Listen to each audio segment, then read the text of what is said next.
WOW, or Women of Worth. While women have made considerable inroads in the workplace over the last half-century, have men made a similar impact in terms of making a difference within the sphere of the home?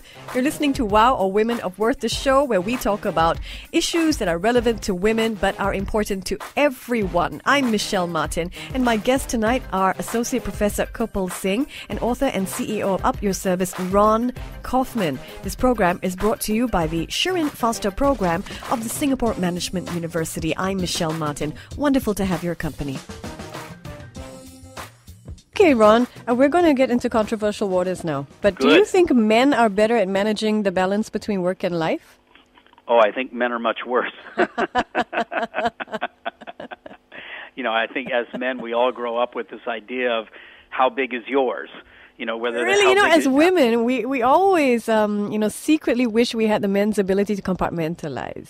So we think you're maybe. Yeah, men are pretty good at that because they have one-track mind. I mean, I can think about this or I can think about that. But women have this ability to keep multiple windows open. Mm-hmm. And on one hand, that's a great asset, but on the other hand, it can also be a problem when you're trying to focus on one thing and bring your full attention there, and you've got 16 windows open from everything that happened during the day. So I think men need to understand that that's the case with women and give them the time to shut those windows down before wanting to participate in something that requires their full attention. Wow, beautiful analogy there. Now, a pressing issue here in Singapore seems to be gender parity at the level of boards. Yeah, we're at 8.3%. And we all know there's a strong business case for having women's perspectives at boards level. In your experience, does having even one woman on the board change the dynamics of things? Yes, not much. As Claire Chung, my chairperson of the Shirin Foster program, would say. But it makes a dent. And that's a good start. I think at board level, I'm myself a little bit conflicted, right? As you appreciate, I don't come from the corporate world. But I mix with people, and some of my students are becoming quite, heavyweights in the corporate world. And what they tell me is that very often, because of the basic psychology of the male and the female, for some reason, having one or even two females in a board of about 9 or 11 will not make that much difference. You know why? Because the women apparently are very eager to be like the men. In other words, they want to shout like the men shout. They want to argue like the men argue and all of that. In other words, they become subtly incorporated. They become slightly, co-opted as part of the rest of the boys. So I think we do need more representation of women. And if there's only one or two, then these women have to be very, very strong, very independent, very sovereign in their thinking, in their approach, and in the way particularly they communicate with men in the board. Now you know why he's one of my favorite men to speak to. You're listening to Women of Worth. I'm Michelle Martin. Ron, what is your advice to women who want to overcome the gender gap in leadership, a real issue here in Singapore? How can women overcome the mindset that women take care while men take charge? That's a stereotype, but how can that be overcome in your opinion? Yeah, I think any woman who's in a position of leadership should bring that issue to the table and have it be one that's frequently spoken about. So rather than a woman as a leader being something that everybody knows is the elephant in the room, but is not going to be spoken about, that doesn't really do justice to the quality of conversation that could occur between men and women. So, if a woman leader has her team there and you're working together at a certain point, and it doesn't have to be in every meeting and it certainly doesn't have to be at the top of the agenda, but to put out on the table, how are we doing here as a team? How do you experience me as a leader? Where can I be a better leader?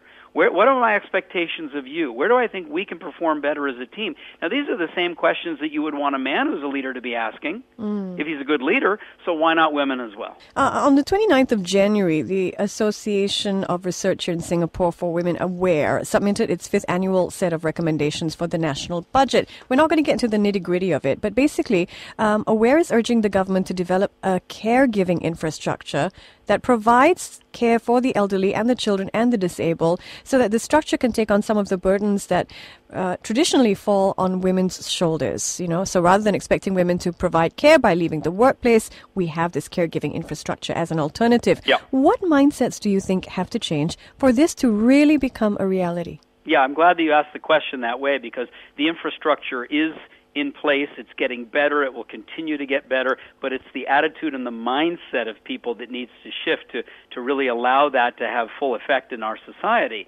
I think, one of the changes is that if a woman, for example, or a man is using telecommuting or flexi time or, something else that's available that allows them to be a better parent, that isn't something that should be looked down upon. That isn't something where somebody should say, they're skiving or, they're off taking the easy way out. Not at all. What is important is to measure performance.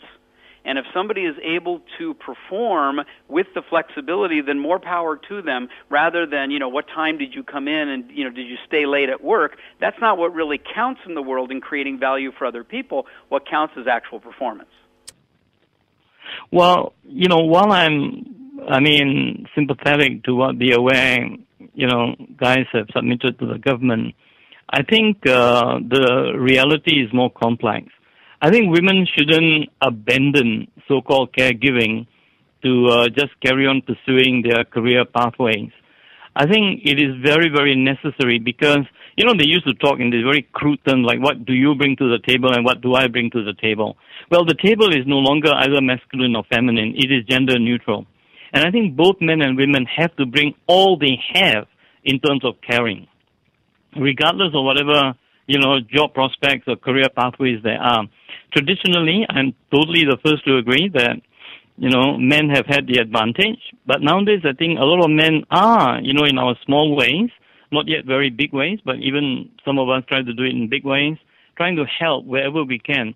But particularly in the area of caregiving, it is very unfortunate that caregiving is associated so much with women. I salute the women because it requires a lot of patience, it requires a lot of tact, and it requires a lot of dedication. Wow is brought to you by the Shirin Foster program of the Singapore Management University.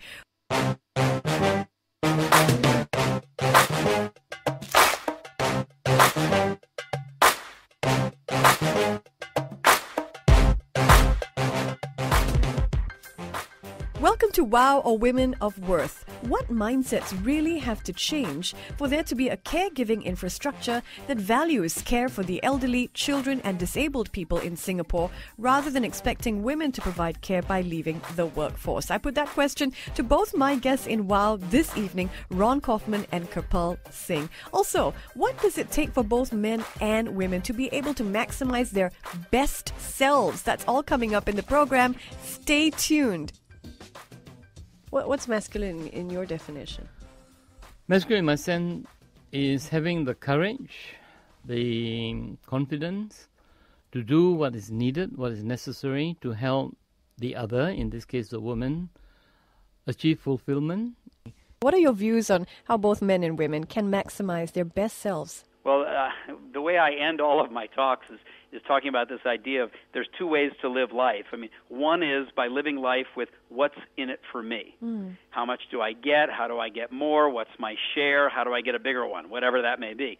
But the other way of living your life is to wake up in the morning and realize that in the course of today you're going to interact with many other people.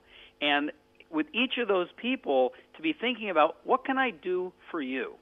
How can I engage with you in this next moment that will create more value or a better experience for you? Now, that could be simply walking along the street and smiling at someone, or it could be you're working and somebody new has joined the company and you're reaching out to them, asking how they're doing, inviting them out to lunch. It could be a client that you're doing something for. It could be a colleague you're doing something for. But living your life thinking, what is it I can do for you? Now, a lot of people say, oh, come on, I'm not going to live my life in that kind of an altruistic manner. I got to take care of number one, and number one is me. But here's the insight.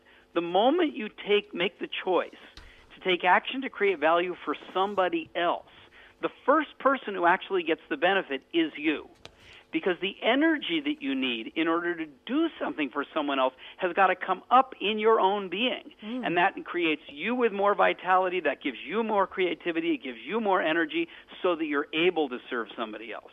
So whether it's men or women, whether it's an internal service provider or somebody facing an external customer, making that choice to say, I'm going to live my life thinking, what else can I do for you? How can I make your life better? How can I improve this situation?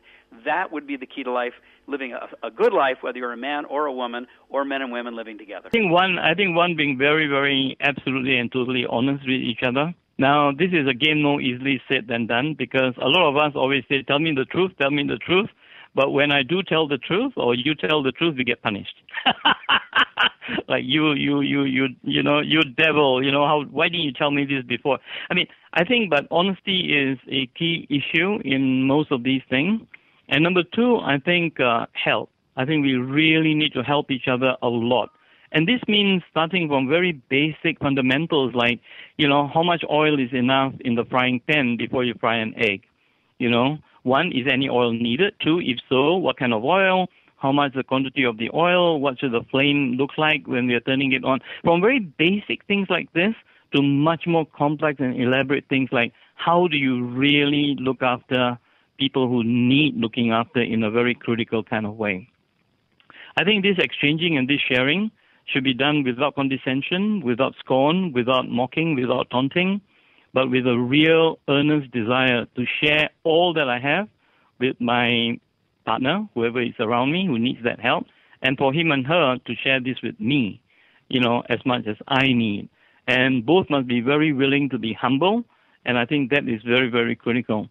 I mean, part of the problem, you talk about old man's wisdom, and, now that I'm going to be 66, I can say that two things are quite lacking, in our society, and this probably might be global, I'm not sure, but certainly my experience in Singapore informs me that, one, a lot of us lack humility, and two, a lot of us, I think, lack the courage, or call it tenacity, or even the capacity to be honest and to, receive honesty, and cope with honesty. Ron, are gender issues men's issues as well? Has that changed ever, in your opinion? Oh, absolutely, it's men's issues. A gender only exists because there's more than one. Women don't exist without men. Men can't exist without women. And so when you talk about gender issues, I think you're automatically talking about all of us. Wow is brought to you by the Shirin Foster program of the Singapore Management University.